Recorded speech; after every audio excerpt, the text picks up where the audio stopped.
కుటుంబ సభ్యులందరికీ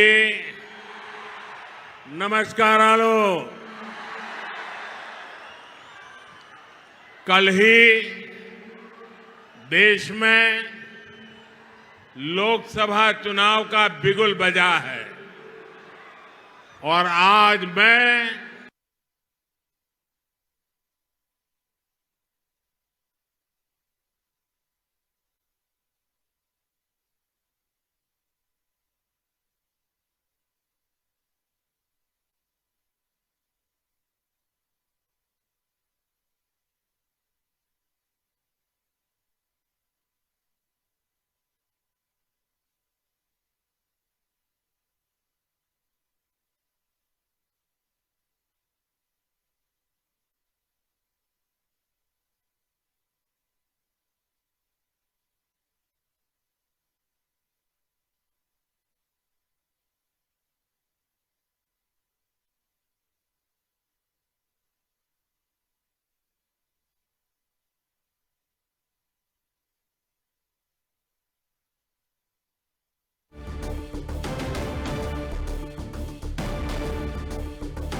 hello hello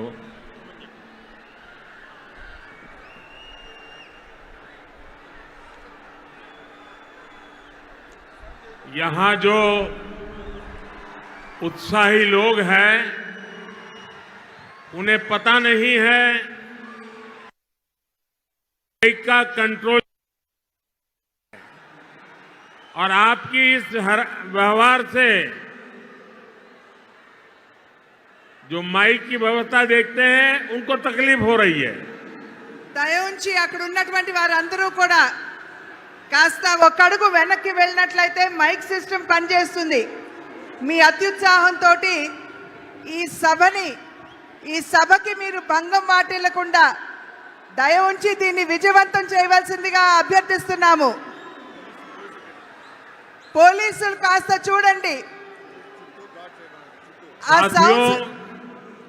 आपका उत्साह, आपका जोश, ये सब मुझे मंजूर है, लेकिन अगर आप थोड़ा जहां है वहीं रुक जाइए। देखिए वहां दूर दूर तक लोग खड़े हैं, बहुत शांति से सुन रहे हैं और आप यहां आगे इतना गड़बड़ क्यों कर रहे हो भाई? आपका प्यार मेरे सर आंखों पर। మీ యొక్క అభిమానానికి నేను కృతజ్ఞుడిని, కానీ మీరు కాస్త ఈ సభకి భంగం వాటిల్లకుండా ఎవరికి ఇబ్బంది కలిగించకుండా ఒక అడుగు వెనక్కి వెళ్ళినట్లయితే ఈ సభను విజయవంతం చేసుకున్న వాళ్ళం అవుతాం। कल ही देश में लोकसभा चुनाव का बिगुल बजा है और आज मैं आप सबके बीच आंध्र प्रदेश में हूं। यहां मुझे कोटप कोंडा से ब्रह्मा, विष्णु, और महेश, तीनों का आशीर्वाद मिल रहा है। त्रिदेवों के इस आशीर्वाद से हमारी सरकार के तीसरे कार्यकाल में देश और भी बड़े निर्णय लेगा। आप सब देखिए, ये संयोग देखिए, इस बार चुनावों के परिणाम 4 जून को आने वाले हैं। अब पूरा देश कह रहा है 4 जून को 400 पार।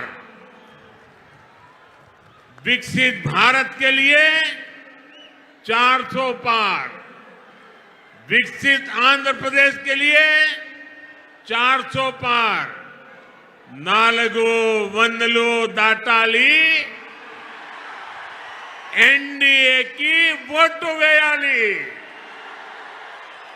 ఆంధ్ర రాష్ట్ర కుటుంబ సభ్యులందరికీ నా నమస్కారాలు అని తెలియజేస్తూ, నిన్ననే ఎన్నికల షెడ్యూల్ రావడం జరిగింది. వచ్చిన వెంటనే నేను ఇవాళ ఆంధ్ర రాష్ట్రానికి వచ్చాను. ఇక్కడ నేను కోటప్పకొండ దగ్గర బ్రహ్మ, విష్ణు, మహేశ్వరుల యొక్క ఆశీర్వాదం లభిస్తున్నట్టుగా నేనైతే భావిస్తున్నాను. ఈ ముగ్గురు ఆశీర్వాదం కూడా మరోసారి, అంటే ముచ్చటగా మూడోసారి మనం అధికారంలోకి వచ్చి దృఢమైనటువంటి నిర్ణయాలు తీసుకునేటువంటి అవకాశాన్ని మనం హస్తగతం చేసుకోబోతున్నాం. ఒక్కసారి ఆలోచించండి, ఇది ఎంత ఆశ్చర్యకరమైనటువంటి విషయమో. ఈసారి ఎన్నికల యొక్క ఫలితాలు జూన్ 4వ తారీఖున రాబోతున్నాయి. అంటే జూన్ 4వ తారీఖున వచ్చేటువంటి ఫలితాలు ఎన్డీఏ కూటమికి 400 పైచిలుకు సీట్లని ఇవ్వబోతున్నది అని చెప్పి మనం గ్రహించాలి. అంటే అభివృద్ధి చెందినటువంటి భారతదేశం కావాలి అంటే 400 సీట్లు మనం దాటాలి. అభివృద్ధి చెందిన ఆంధ్ర రాష్ట్రాన్ని చూడాలంటే ఎన్డీఏ కూటమికి 400 పైచిలుకు సీట్లు మీరు అందివ్వాలి. కనుక మీరందరూ కూడా నడుం బిగించి రాబోయే ఎన్నికల్లో ఎన్డీఏ కూటమికి 400 సీట్లు పైచిలుకుగా అందే విధంగా మీరందరూ కూడా కష్టించి కృషి చేయాలి. साथियों, हमारा एनडीए गठबंधन रीजनल एस्पिरेशंस और नेशनल प्रोग्रेस दोनों को साथ लेकर चलता है। इस चुनाव में बीजेपी के सहयोग हमारे साथी लगातार बढ़ रहे हैं। एनडीए की ताकत बढ़ रही है। चंद्रबाबू नायडू और पवन कल्याण दोनों लंबे समय से आप लोगों के हक के लिए, आंध्र के विकास के लिए दिन रात आपके लिए काम करते रहे हैं। एनडीए का लक्ष्य है विकसित भारत के लिए विकसित आंध्र प्रदेश का निर्माण। आंध्र प्रदेश में एनडीए की डबल इंजन सरकार होने से यहां के विकास को और गति मिलेगी।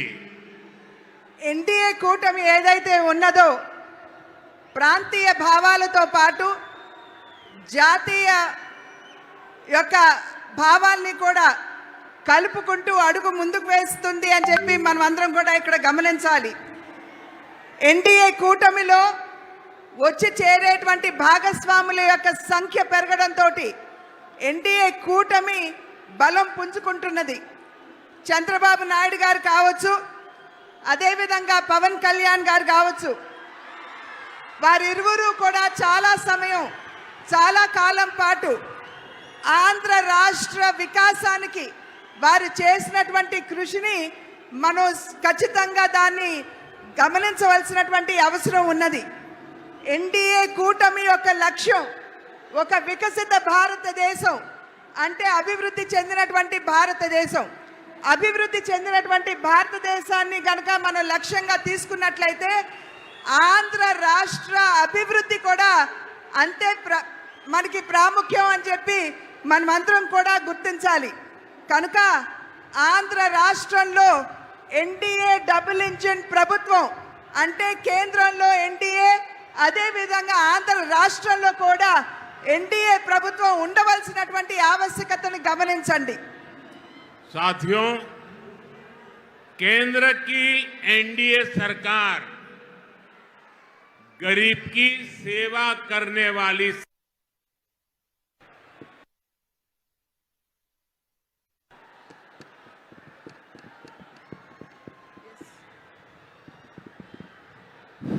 गरीब की सेवा करने वाली सरकार है, गरीब की चिंता करने वाली सरकार है। हमारी सरकार के 10 साल में 25 करोड़ लोग गरीबी से बाहर निकले हैं। पूरी दुनिया में एनडीए सरकार के विकास कार्यों की चर्चा हो रही है। एनडीए सरकार ने आंध्र प्रदेश में गरीबों को पीएम आवास योजना के करीब 10 लाख घर दिए हैं।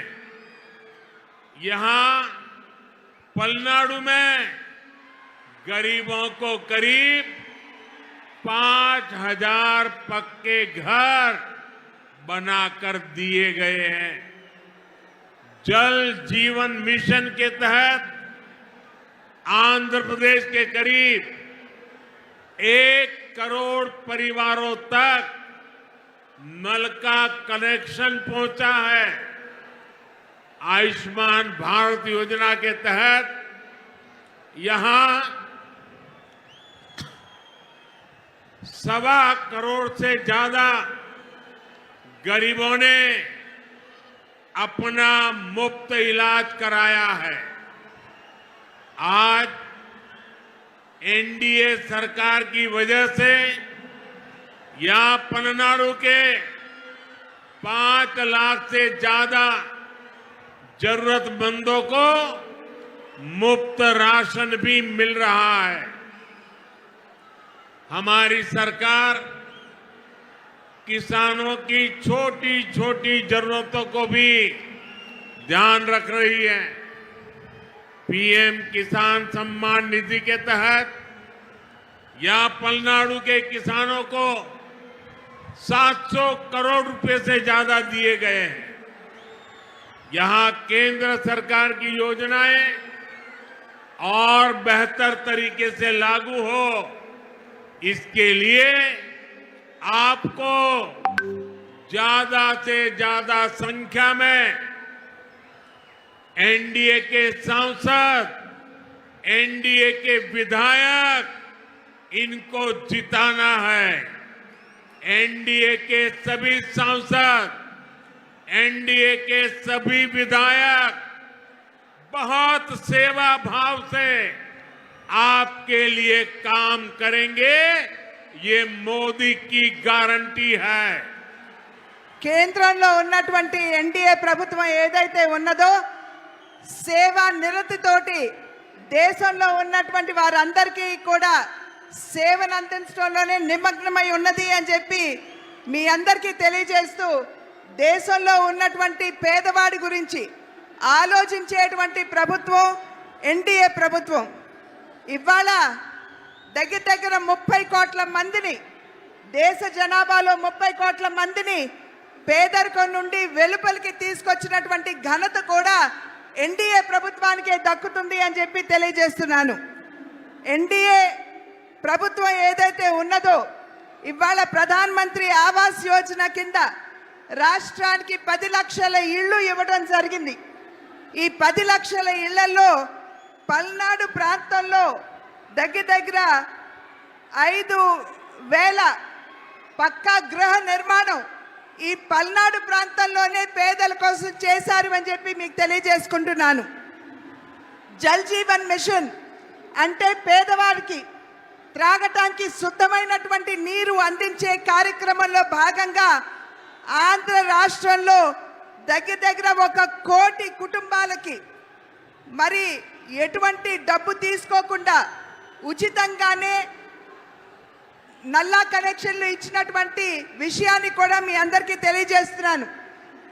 ఆయుష్మాన్ భారత్ అనేటువంటి ఒక బృహత్తరమైనటువంటి కార్యక్రమం పేదల యొక్క ఆరోగ్యాన్ని దృష్టిలో పెట్టుకుని ఆయుష్మాన్ భారత్ కింద దగ్గర దగ్గర 1,25,00,000 మందికి ఇవాళ ఆయుష్మాన్ భవ కింద వారికి ఎటువంటి డబ్బు తీసుకోకుండా ఉచితంగానే వైద్య సౌకర్యాన్ని కేంద్ర ప్రభుత్వం అందిస్తున్నటువంటి విషయాన్ని కూడా మీకు తెలియజేస్తున్నాను. ఇవాళ ఆంధ్ర రాష్ట్రంలో చిన్న సన్నకారు రైతులు ఎవరైతే ఉన్నారో వారందరికీ కూడా కిసాన్ సమ్మాన్ నిధి కింద 700 కోట్ల రూపాయలు ఆంధ్ర రాష్ట్రంలో ఇవ్వడం జరిగింది. ఇది ఈ రకమైనటువంటి కార్యక్రమాలు ప్రజా సంక్షేమానికి అభివృద్ధికి పెద్దపీట వేసే కార్యక్రమాలు మనం ఇక్కడ నిర్విఘ్నంగా జరుపుకోవాలంటే పెద్ద సంఖ్యలో ఎన్డీఏ పార్లమెంట్ సభ్యుల్ని, ఎన్డీఏ ఎమ్మెల్యేని ఖచ్చితంగా